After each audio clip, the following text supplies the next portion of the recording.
Parce que quand on dit syndicaliste, il faut que les gens précisent les choses. Au cas jamais qu'on a syndicaliste dans le service de l'État, ce qu'on y a fonctionnaire de l'État.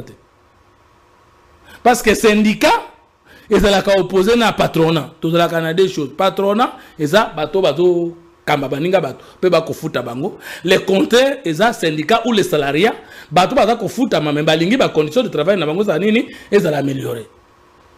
Les agents des affaires foncières sont des agents de l'État.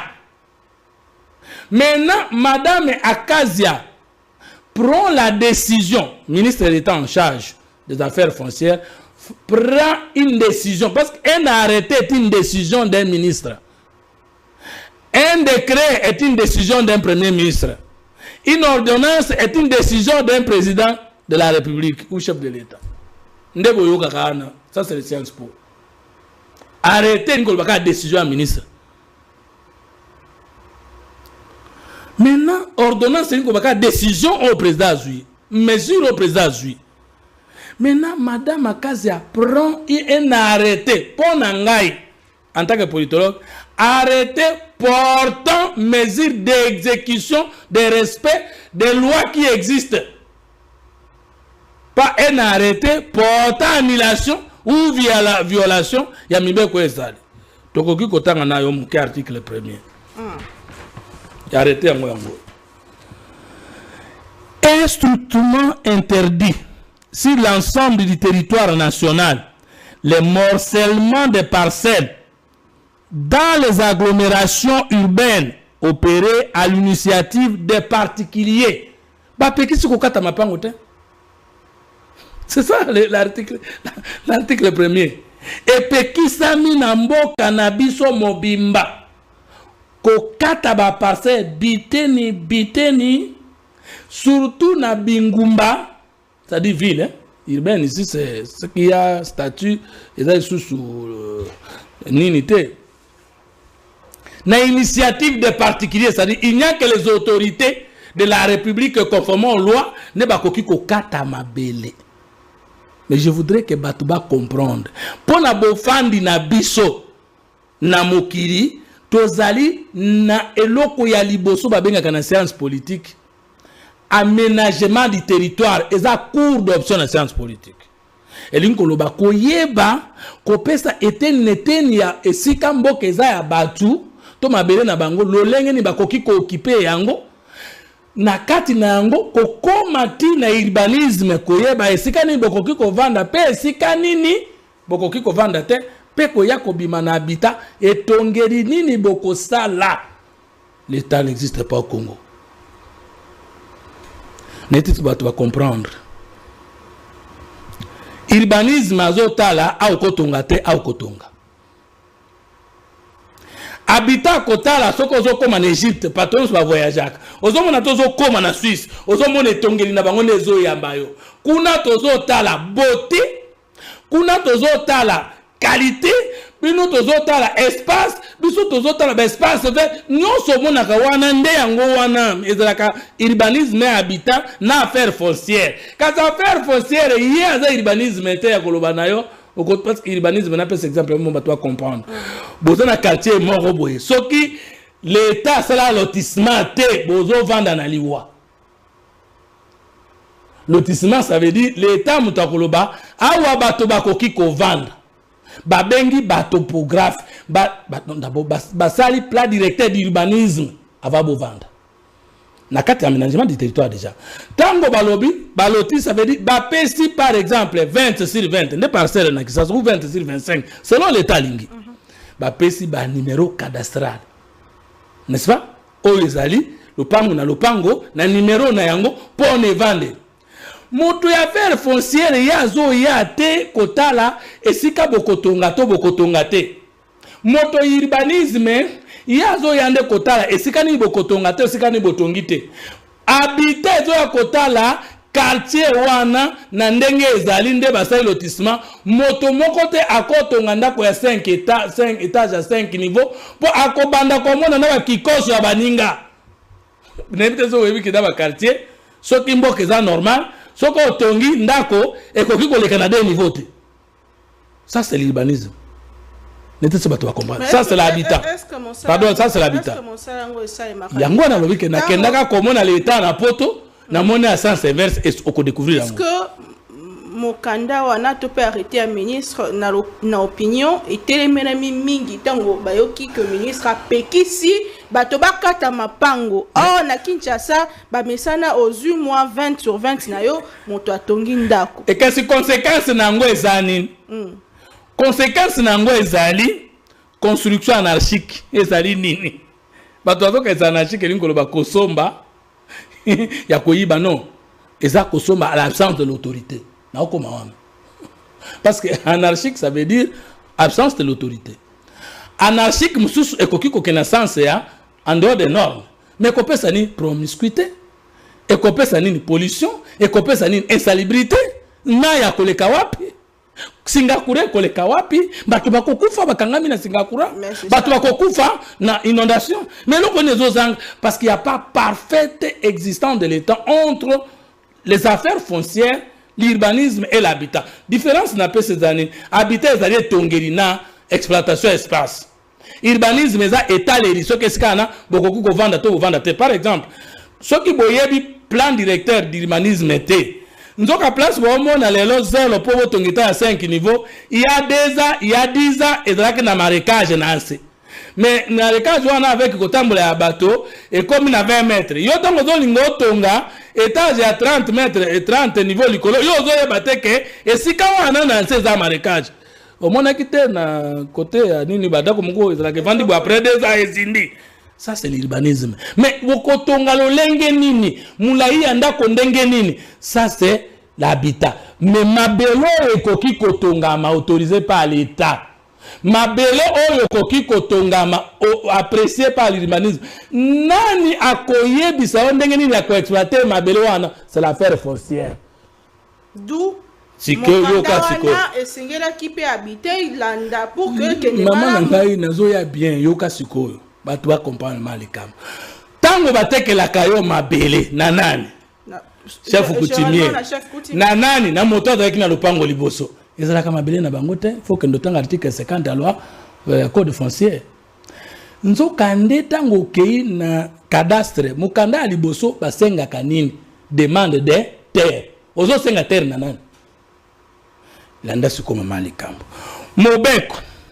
Article 183, il y a code de finance, code foncier. Il y a avril 2006. Si c'est quel mutasala qui est en côté. Akazi ya badubola mutasala qui est en côté. Ok, qu'on combine en gros na arrêté. Pardon, ordonnance. Il y a 2004. Il y a le 2 juillet 1900. Il y a avril. Le 2 juillet. Pardon, il y a avril.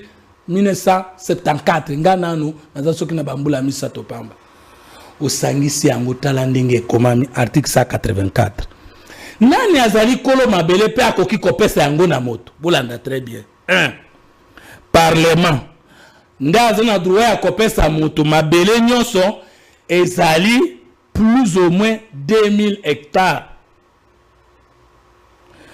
Moto ya mibala akoki kopesa mabele soko ingozwa mabele koma ya yo obio o exploiter yango 1000 hectares entre 1000 na 2000 komata kaka parlement mutokopesa yo okoki kosenga yango na cadastre te banda 1000 te 2000 me koleka te kaka mokonzi mboka chef de l'état mutakoki kopesa yo. Kasi 200 à 1000 mètres, à 1000 hectares, nana kopesa yo, maintenant na loi na banome opesa ba commissaire général, c'est-à-dire ministre d'état actuel y affaires foncières. 4. Kasi soko zo lukande de 200 à 500, nana kopesa yo gouverneur. 5. Kasi etali 100 hectares. Nana kopesa yo ezali le conservateur de il y a circonscription foncière oyozali. Bala kisangai ke madame akazi atanga lobi ke motoye moko akoki kokata mabelete kopesa moninga soki ezali na nse ya motango oyo arrêto ezo violer loi to arrêto ezo zongisa biso na mbeko ezali. Comment yo agent à l'état okoki kosilika na ina expliquer pour comprendre. Yo sombi concession na yo ezana 10 parcelles otekelinga na dan 10 parcelles na batu mususu 8 tozwi lokola 20 elingi koloba ke na concession ya 10 parcelles nyonso za numéro cadastral na yo metango yo ngai na ye na lopango nanga sur 20 na kaboli yango comme mapango mibale nani akopesa mabele na mabele numéro nango nani akopesa yango nani akopesa yango omona ka batu mususu atekaka lopango moko ezali 4 chambres salon bateki des chambres kotoyo bateki des chambres côté kotoyo ozo mona chambre ya moto mususu ezana sima ya clôture ezokabola na kosi na pote salemaka na mboka nini ebonga salema olie kobetela madame la ministre maboko baja affaire foncière basiliki balingi yango te mais affaire foncière musana ezanini et puis mabelo na zwa eza muke eza parlementaire mto apesa ngai mabelo na zwa eza muke eza ministre des affaires foncières mto apesa ngai mabelo na zwa eza muke eza gouverneur te mto akopesa ngai mabelo na ningana zwa sans kokita eza nde na cadastre na conservateur c'est ça non? Nete so comprendre. Tant on a kei na cadastre na circonscription ya cadastre bangonde okopesa nga mabele. Musala je mettre zanani. Koya ko mesurer espace yango basali acte de cession na chef coutumier. Basali acte de cession na moto mosusu. O ya zalaki kolo na yango eza boni.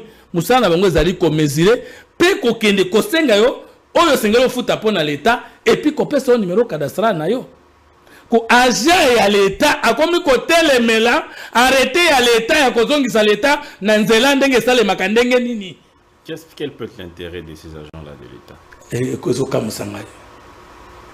Pesa na nonga do. Mais esika moko ya mbozela ya mboto a évolué esika moko e bendi makanisi na ngai sur intérêt na bango balobi que baza ko telemela pe mission prolongée ya IGF selon bango et sali 4 ans sans impact financier concernant la prime sous couvert de votre autorité dans l'impassement des attributions des affaires foncières et des comptables. Le monde à l'envers, Mokili et Balouki.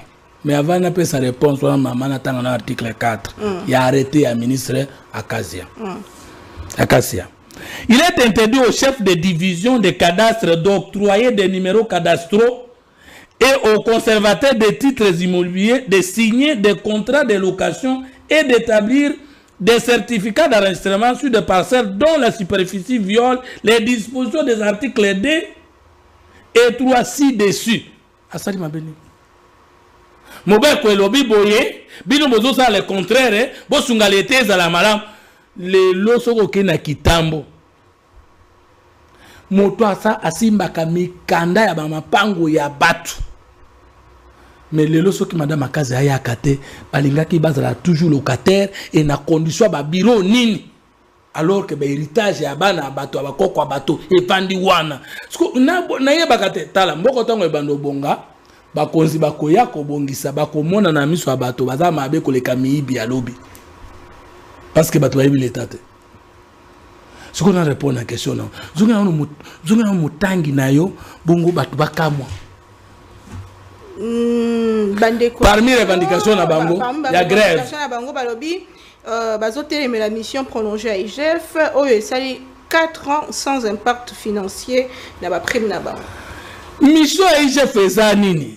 Ah, au moment de consulter Batou les lots, nana kota na gouvernement, nana wayi koloba, ezana Batou basala bolamu na mboko, banda mobutu, balunda bololo.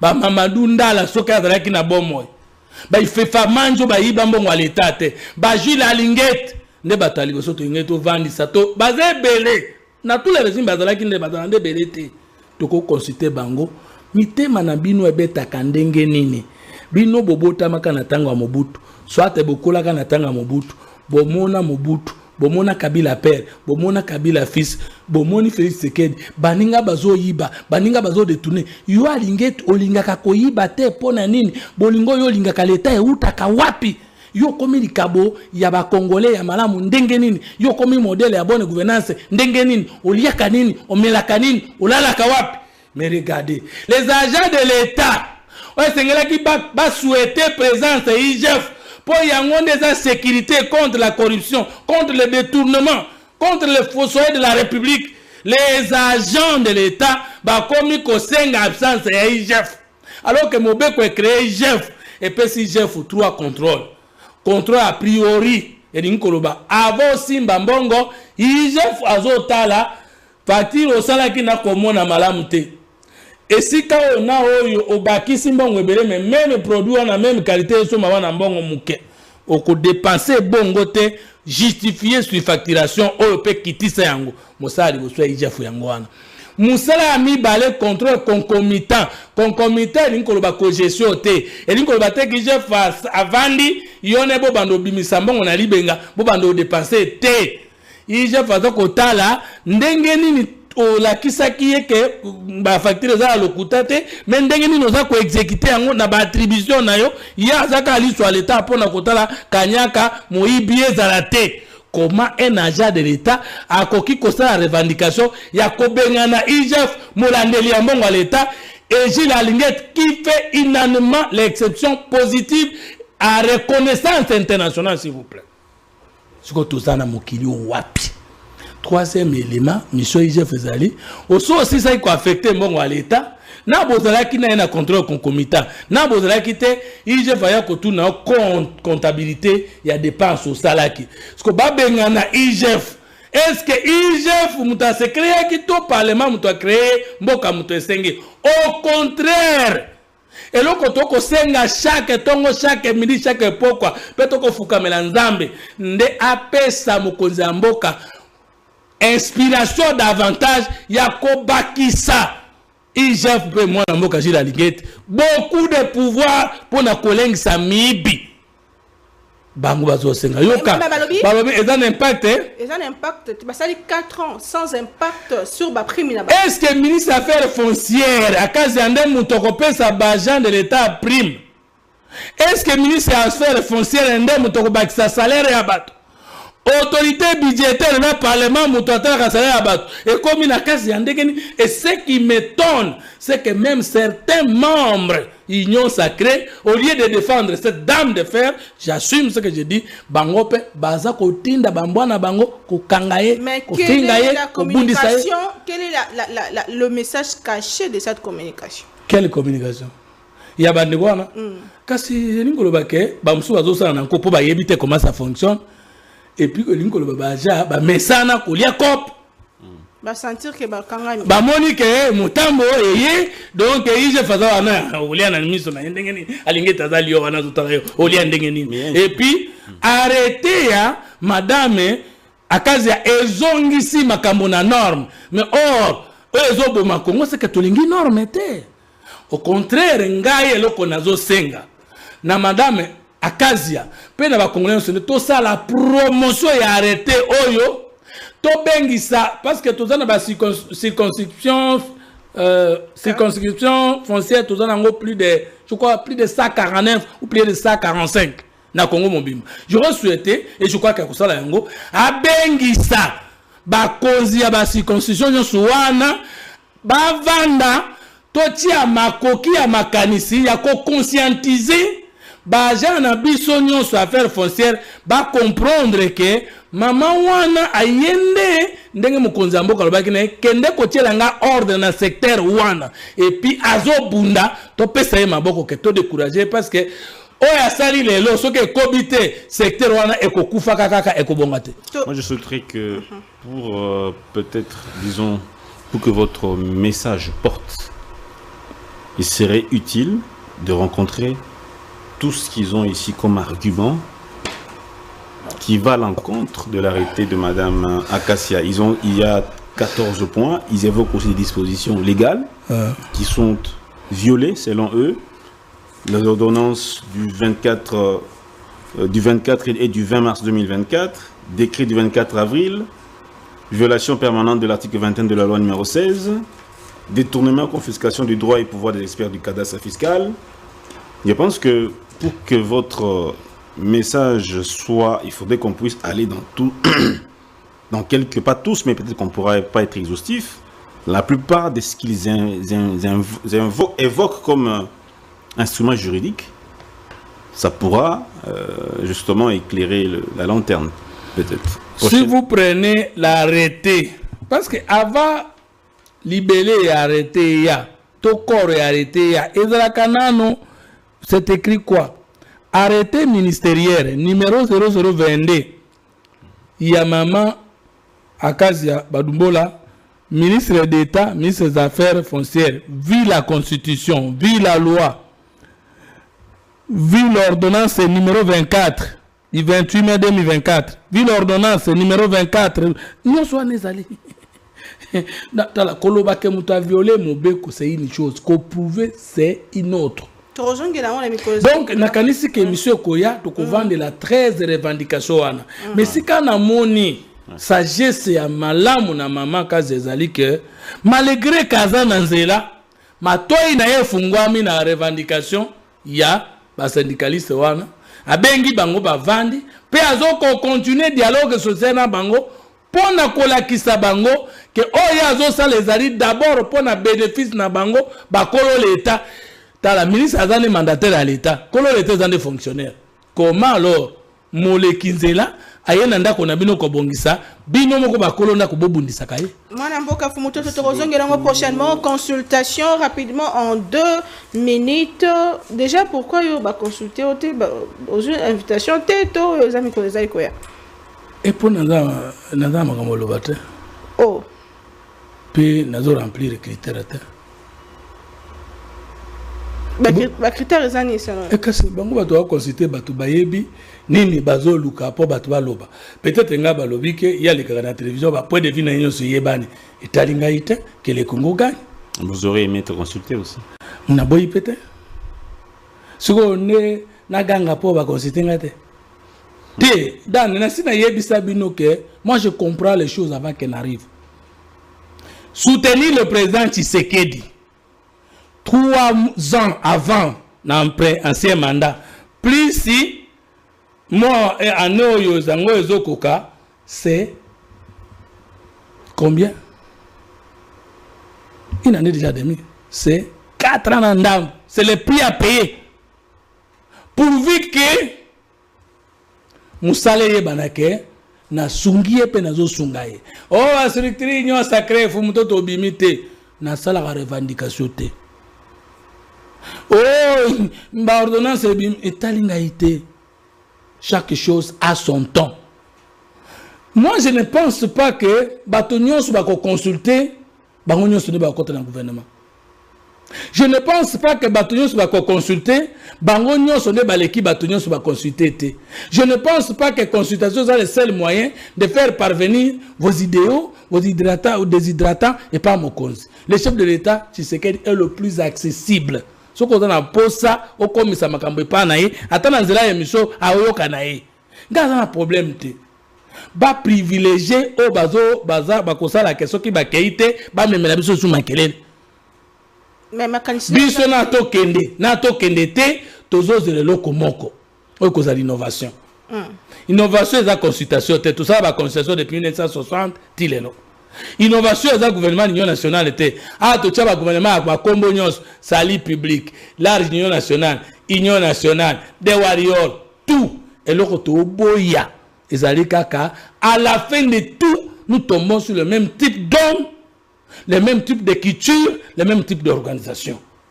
Le Congo a un problème d'hommes, de culture et d'organisation. Mais ce qui est en qualité, mais toujours bateau, parce que dans le gouvernement a guerre dans le social. Et que Batouan n'a pas si idée à bien, que l'idée a ngopé au sungangai. Et sunginga libota nangai, et sunginga imboka nangai, et sunginga presse nangai, et sunginga ba fonctionnaire nangai. On a perdu ni. Dans les cas où l'on peut consulter, maintenant on peut aussi se consulter. So peut na gangi après l'on va bengi ngai. Pour la que na revendica qui na kitaka na niveau anate. Est-ce qu'un opposant peut faire partie d'un gouvernement en fonction? Comment un opposant peut faire partie du gouvernement ou comment un opposant? Est-ce qu'un opposant peut faire partie d'un gouvernement? Bon, j'ai vu mon frère Constant Moutamba que j'apprécie, qui fait quelque chose. Oh, ezali malam na musala zanango bien que baspé bien d'accord na été Ce que je veux dire ici clairement, c'est que nous n'avons pas besoin de maquiller les choses. Nous ne pouvons pas aider les chefs à maquiller les choses. Article 2 de la loi portant statut de l'opposition dispose, et de l'opposition, le parti ou les regroupements qui ne soutiennent pas le programme du gouvernement au niveau national, provincial, municipal, local. Article 4 de la loi portant statut de l'opposition est censé avoir renoncé au statut de l'opposition les partis ou les regroupements qui participent au programme du gouvernement au niveau national, au niveau provincial, au niveau municipal, au niveau local, au niveau municipal. Constant Moutamba, mon frère ministre d'État, avec son parti, bakoki bengamana kombo regroupement opposition républicaine. Mais l'opposition, c'est les partis, les regroupements politiques qui ne soutiennent pas le programme du gouvernement. Mais vous êtes ministre du gouvernement. Vous exécutez le programme du gouvernement et vous êtes encore à l'opposition. Faux débat. Il n'est plus de l'opposition. Nous n'avons pas besoin de voler les statuts des opposants parce qu'il y a des opposants qui sont prêts à venir. Pourquoi alors et qui sont déjà venus? Pourquoi alors allons-nous dire Constant Moutamba de l'opposition alors que déjà il a renoncé au statut de l'opposition en devenant ministre? Faut se modester. Namalobanaye, Constant Moutamba Sengi va élargir plutôt gouvernement et ça pensa changement mais va élargir pour que. Si le problème est mal posé, la bonne réponse est mauvaise. Si nous mettons un nouveau gouvernement, mais en changeant Madame Soumino, et que la solution à la guerre et au social des Congolais n'est pas venue, faux débat.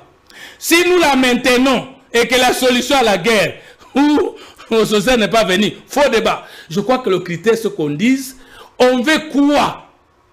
Les hommes intelligents, les hommes moraux et des patriotes. Simple. Mais le casting a toujours été tribal, ethnique et régional.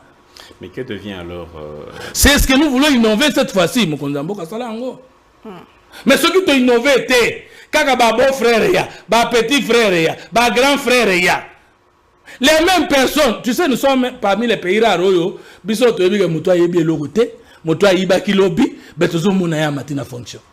O biso to yebi que par rapport à la compétence zéro et par rapport à la moralité aussi néant. Zéro na compétence, néant na moralité. Mais batuana basomba ka ba fonction. Yo moto chef atindi, faut kemba oza lokola lingete. Yo moto za conseil chef de l'État, faut sunga mokonzi. Parce que l'entourage du chef est plus important même que le chef, parce que le chef n'est pas un dieu pour tout maîtriser. Il n'y a pas un chef qui connaît tout dans le monde. C'est pourquoi on a toujours des conseillers. Et les conseillers doivent être aussi patriotes comme les chefs. En ce moment-là, pour Nanga, dans mon équipe, Bokei, oh, Biso FCC, non, ce sont des aventures. Oh. Le président a lancé l'appel par son conseil spécial qui fait bien son travail parce qu'il consulte sans gants. Ça, j'assume ce que j'ai dit. Ok. Même un gars, mais moi je pense qu'il fallait pas bien gagner. Là, je ne suis pas d'accord. Batika makambo ya ba regroupement politique, makambo ba pas politique za sous-té. Tous en a trois composantes. Ba opposant la Zoé Limboka Manduki. Opposant, parce que Kagame n'est pas comme opposant à Congo, non? Pas comme le élection de Kaki Malam, mais comme ça Congolais, non? Yaya, Kagame, petit frère Naïk Kabila, les Kinabango, Kagame, Nani, Nanga. Bango, Basikeli Congo, Babomiye. Mais le coup, la résolution 2573, le 8 sur la Bango, et que les 9 fois qui associent le Kuta, le gouvernement Yanga Kotinda Batunga, Boïte, mais Ngai, Tuningai, qu'on négociera Mutabomaï Congolais. Ponanga, Mutuyo Simba Minduki, Aboma ba Congolais, Azandoki. Kobenga excellence, Eza son. Parce que Bomi Mosina Badanangai, Simanango, Obik Sangai, Otikinga Vef, Otikinga Papa Zangabana, Obik Sangani, Nadan 50 ans, Ubomelinga Mosi, Ubomelinga Ban, Ubomi Mama, Ubomi Papa, Bomengo Kopé Sangana, Oliana Nani. Bande konanga na goma bazo tokana mabele plus de 5000. Oh wana de toyebi moi kufaki na zamba combien? Ah yebi sanga siko. Na kanisa kinde keza poisson d'avril te kenanga sengi peuple congolais pardon nous que zaki poisson d'avril siko yebisangai eloko aliboso yango wana eloko ya mibale oyo toza kozela kuna tango iye bakei o bokonza moko abe to consulter union sacrée to consulter opposition to consulter société civile. Maintenant, opposition, eza parti politique, eza individuité, eza fauluté, eza kabilate, eza katumbité, eza ne ba parti na bango. Mais ce qui peut perdre, aboy, ça veut dire moto aza mokambi a peut perdre aboy koya. Et puis qui si yote congolais membre a peut perdre kokende. Mais kokena komba peut perdre teza lokuta. Parce que peut perdre en tant que personne morale, attends ba personne physique eza représenter, eza ko engager. Yo oza dirigeant peut perdre te. Yo oza mokambi peut perdre te. En fonction de quoi que ne fiji nga peut perdre na ye. Et to lingi ko tricher te parce que ba opposant solo ba ye. Okotanga ba madame Nene ata na parti na ye. Okotanga Adolphe Muzitu akoboya ata na parti na ye. Okoki kotanga Moni de la to koboya opposition na ye te. Bazé belé pasteur Ngoyi akendeki. Alors on me melangai, on nga mutu na lobi j'assume. On me melanga ba fiji FCC. Pendant que mon konzi na yango na autorité morale ya FCC ngena nanga batiko bumangaite yo memelanga efiji na bango ke bango ba ye alors que yo kuna ozani autorité morale ya FCC ozani secrétaire permanent ya PPD non dites que vous étiez kabiliste et vous avez compris le bien fondé de la cohésion nationale. Vous êtes venus dans votre liberté de citoyen. Mais ne dites pas FCC comme si vous représentez FCC. Non, nous ne voulons pas tricher. Pour selon Ngaï, to tricher bongo kala. Tika Congolo ya qui a ne colopé pas oui, yaka comme Congolais révolté au boy Kagame, abo bambo kanao, au boy nang, yaka aux Congolais. Comme même la bise fiji FCC, FCC baboy na bango, botika bango, bisonde to prouver bin bango ke vous n'êtes pas indispensable. D'ailleurs, yo Kabila, d'abord yo Katumbi, bokoma grand parce que bozaka na ba idée, bokoma grand parce que bokota na ba institution, bozwa mbongo ya Congo bosaka nango, yango bosala la Congo lolendo. Oya batami kepe, mokonzi ya mboka pe soka akoti parmi les intelligents, les compétents, les moraux, les patriotes, bakoko m'appelle grand ko le Kabino, mais sans qu'on détruise le Congo. Alors on a na boy si miracle. Merci bien, Monsieur Fumuto Tobasanga, président de l'Idéal Patriote, leader de la troisième voie. Cette émission n'est pas finie, hein. Il y a beaucoup de sous-questions qu'on a.